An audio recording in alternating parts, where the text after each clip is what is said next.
pensons chez Procivis que s'appuyer uniquement sur notre volet social ne suffisait pas et qu'aujourd'hui, notre ADN nous oblige à réfléchir au niveau environnement de manière à ce qu'on puisse être sur un triptyque qui soit social, sociétal et environnemental, ce qui fait que naturellement, dans la conception de notre bâtiment, nous devions imaginer de travailler sur des projets biosourcés, géosourcés ou à faible consommation énergétique. C'est pour ces raisons qu'on a pu introduire un cycle qu'on a appelé trajectoire bâtiment durable, qui nous permet d'un côté de suivre ce qui se passe sur nos chantiers et en même temps d'apprendre pour que demain l'ensemble des opérateurs puissent bénéficier de ces retours d'expérience et s'engager eux aussi vers des programmes relativement vertueux, voire très vertueux.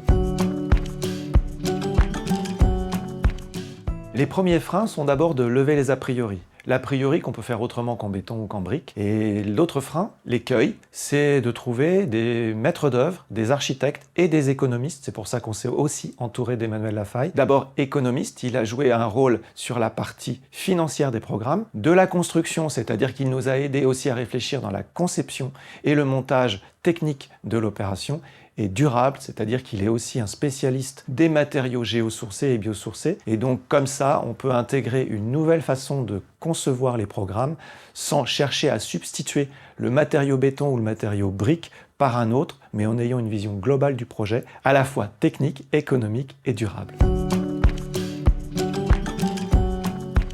Je m'appelle Emmanuel Lafaille. Ma structure s'appelle Lafaille Consulting Group et je suis président de cette structure que j'ai créée il y a 8 ans maintenant. On est spécialiste en économie de la construction durable.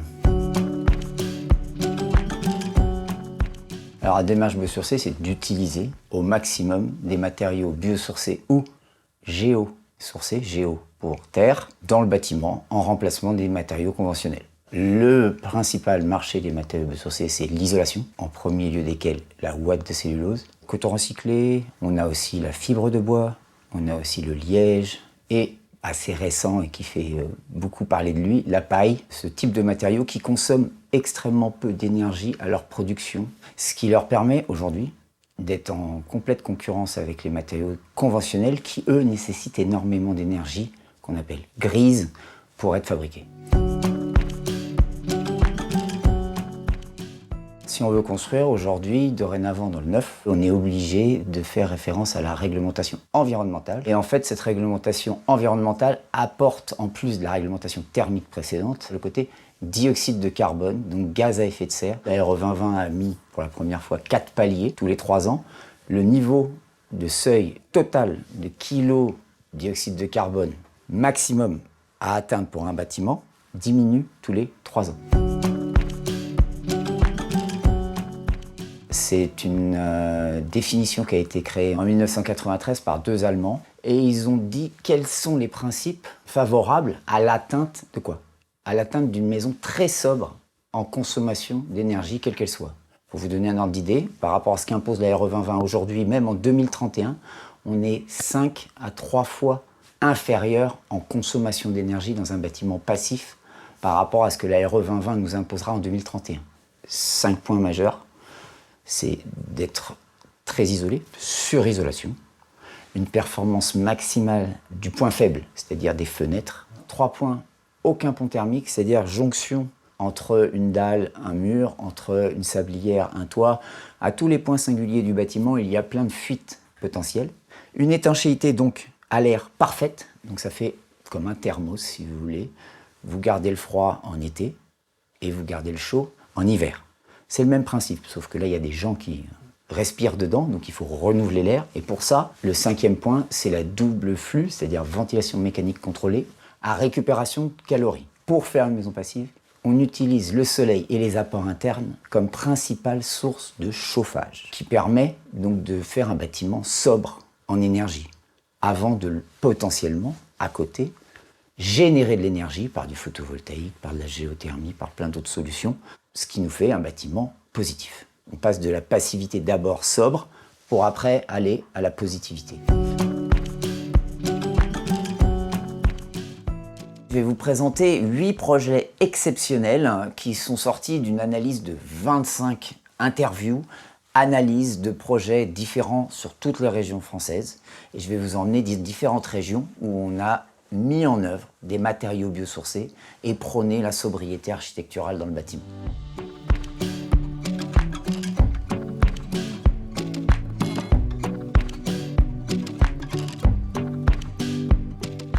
Le chantier de Passeo qui a mis en avant une ventilation complète naturelle. Gros avantage qu'apporte la ventilation naturelle, ça évite les installations de climatisation. Comment ils utilisent cette ventilation naturelle? Comment se passe leur été? Est-ce que sans apport de climatisation, ils réussissent à vivre confortablement? Le 2020 dit que le confort c'est 28 degrés. Ils sont plutôt sur une base de 21 degrés, qui est la norme couramment admise, on va dire, en été et supportable par tous.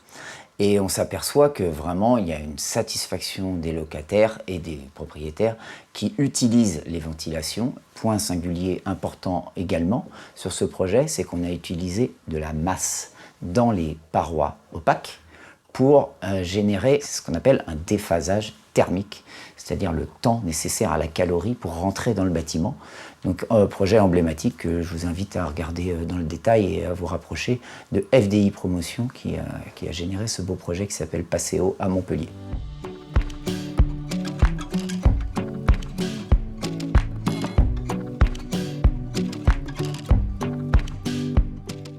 Ce projet-là a la particularité d'avoir été travaillé en hors-site, ce qui veut dire qu'on préfabrique une partie du complexe ossature bois, remplissage paille pour le coup.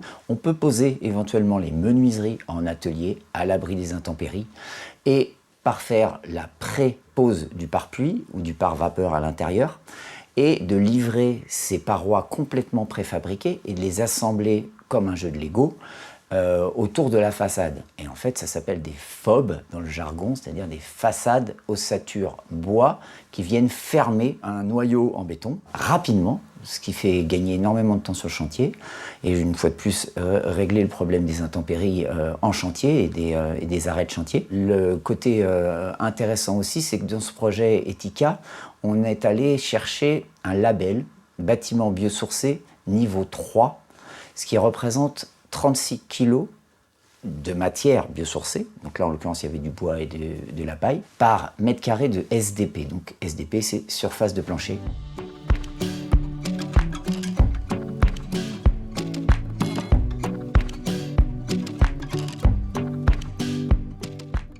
On est sur un bâtiment de logement collectif, associé aussi avec des maisons individuelles. Et la particularité, c'est qu'on a visé le label bâtiment biosourcé niveau 3. Donc je vous ai expliqué, c'était 36 kg au mètre carré de SDP pour le logement collectif. Par contre, pour la maison individuelle, la barre est mise beaucoup plus haut. On est à 84 kg de matériaux biosourcés par mètre carré de chab. Par contre, là, en maison individuelle, on parle de chab. Et en plus, l'aménageur et la région a souhaité, dans son cahier des charges, au moment du lancement du concours, voulait mettre en œuvre 3 façons différentes la terre crue. On l'a utilisé en BTC, en briques de terre crue, qui servent de parois séparatives à l'intérieur.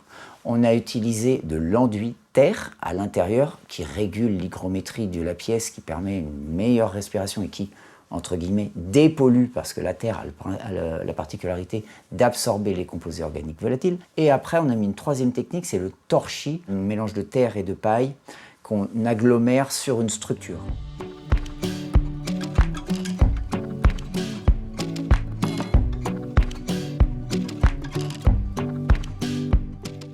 Ce projet a la particularité d'être opéré principalement en électricité et de chauffer par l'air, justement, ce qui est assez rare. Et en fait, on a un objectif de 243 € de charge de chauffage, un projet donc, qui a aussi produit de l'énergie renouvelable, donc en photovoltaïque, et qui a donc fait un bilan relativement positif entre la consommation faible et la production.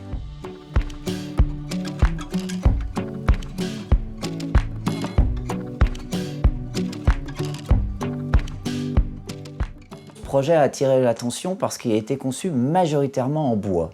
Bois de structure, donc bois verticaux, bois horizontaux, les planchers également. La particularité en plus, c'est que ce projet non seulement est structurel en bois, mais a été fermé par des façades ossature bois remplies en paille qui rendent ce projet particulièrement emblématique et utilisant des matériaux biosourcés au maximum. Au-delà de cette conception en bois, a utilisé de la récupération d'eau grise, c'est-à-dire récupération des calories que vous utilisez dans votre propre douche.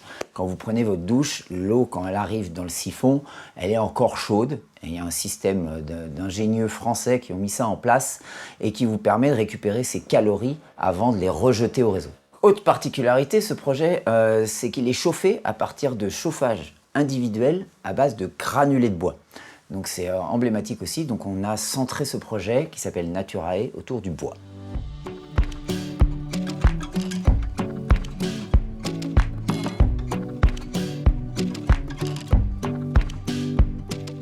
Il a la particularité d'avoir visé la certification passive. On a utilisé beaucoup l'électricité comme source d'énergie parce qu'on n'avait pas de solution de réseau de chauffage urbain par exemple ou d'autres solutions. Mais à contrario, on a produit également beaucoup d'énergie grâce au photovoltaïque, ce qui a un bilan global de l'opération assez pertinent. Ça a été chiffré en euros. Maintenant, vous savez comme moi que le prix de l'énergie a bougé, mais néanmoins, on est sur des bâtiments très très sobres et qui visent le passif.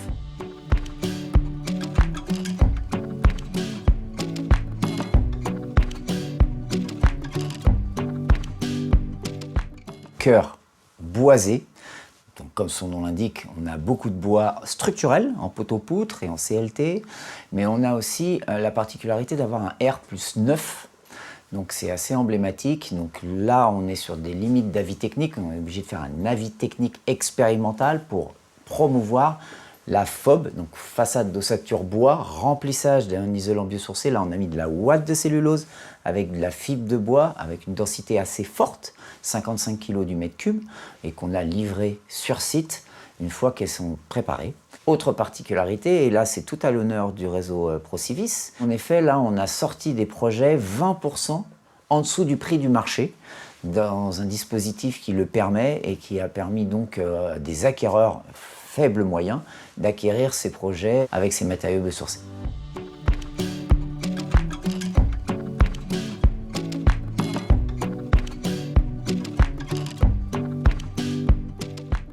On a visé dans ce projet un niveau de performance qui s'appelle E3C2.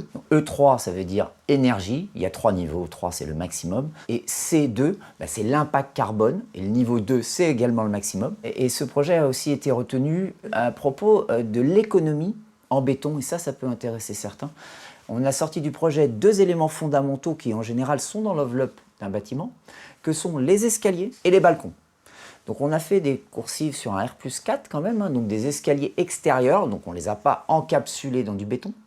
Par bâtiment, c'est 60 tonnes de béton économisé. Et l'ensemble sur un bâtiment, environ une trentaine de balcons, au lieu de les faire en béton comme on voit souvent, on a fait des balcons en bois, autostructurels. Et cette économie représente 40 tonnes supplémentaires d'économie de béton utilisé par bâtiment. Pour une trentaine de balcons, je me répète. C'est 2 aspects qui peuvent être duplicables, dont on peut s'inspirer pour les projets futurs dans tout le réseau.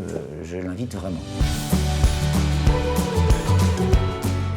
Ces projets ont mis en œuvre des matériaux biosourcés et géosourcés, parfois pour la première fois, qui pouvaient engager de nouvelles façons de construire, on l'a vu, avec des préfabrications, donc de la construction hors site, qui permet de réduire le temps et surtout d'apporter et de casser les a priori. Et le faire la première fois, c'est comme toute nouveauté, on hésite, on se pose des questions, mais de le réaliser et de s'apercevoir qu'il n'y a pas plus de contraintes que ça, qu'on est accompagné par un bureau de contrôle qui valide les choix techniques à la fois de la maîtrise d'œuvre, mais surtout des entreprises à la finalité dans l'exécution, on s'aperçoit que ce n'est pas plus compliqué que de faire un projet conventionnel comme on a toujours fait avec les matériaux conventionnels que chacun connaît. Une des bonnes pratiques, c'est l'anticipation.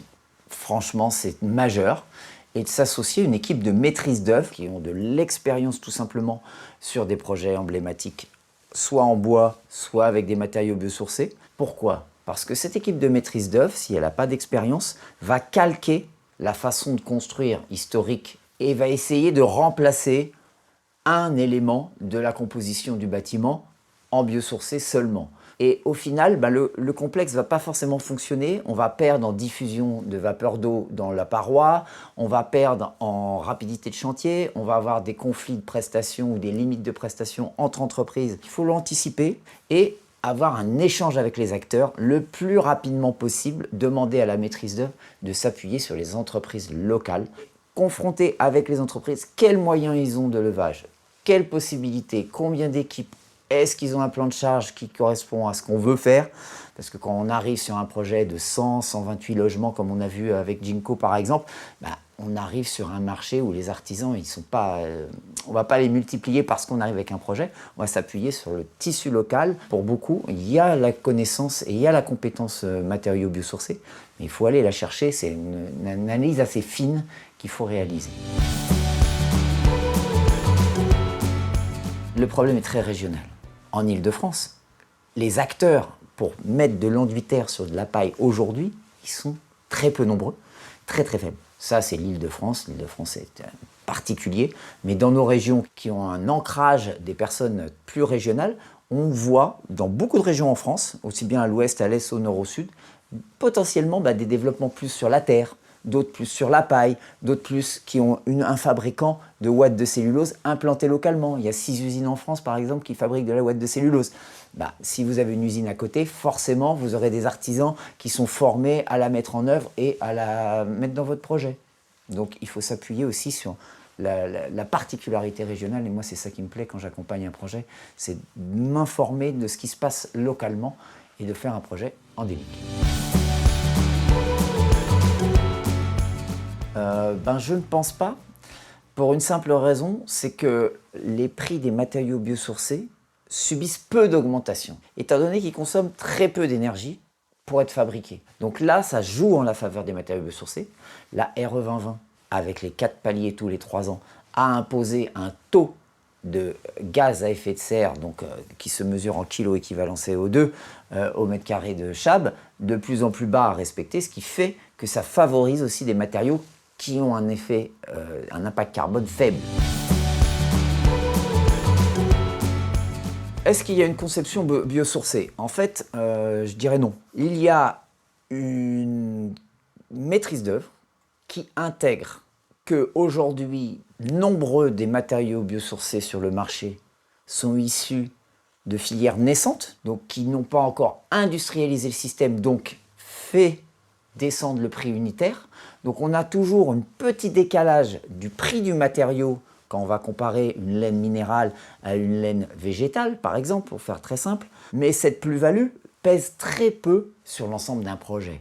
Donc il faut absolument que l'équipe de maîtrise d'œuvre intègre que le maître d'ouvrage ou le client ou l'aménageur qui veut faire du matériau biosourcé dans son projet doit concevoir un projet qui limite les surcoûts, ce que j'appelle architecturaux, pour donner priorité à la matière, aux matériaux, avec peu de décrochés, parce que c'est les décrochés qui vont coûter cher et pas les matériaux biosourcés. C'est ça que je veux dire. Le matériau biosourcé est une composante infime, mais il faut surtout trouver des entreprises désireuses de mettre en œuvre ces nouveaux, pour certains, matériaux. Et j'ai déjà fait l'expérience d'interroger des fabricants qui m'ont présenté des artisans et qui, le jour où je leur ai demandé leur devis, je les ai interviewés, ils m'ont dit « Non, mais laissez tomber ce matériau biosourcé, moi je fais avec de la laine minérale, j'ai l'habitude de faire, mes gars ils sont habitués, changez rien, je vais vous faire un bon prix, on reste là-dessus. » Donc des gens qui n'ont pas envie. S'ils n'ont pas envie, les artisans vont, pour pallier aux aléas potentiels qu'ils vont rencontrer, ils vont avoir tendance à alourdir leur devis, alourdir leur prix, et là, on va être sur des projets qui ne vont pas réussir à sortir parce que les matériaux biosourcés vont être les premiers qu'on va enlever pour rester dans le budget.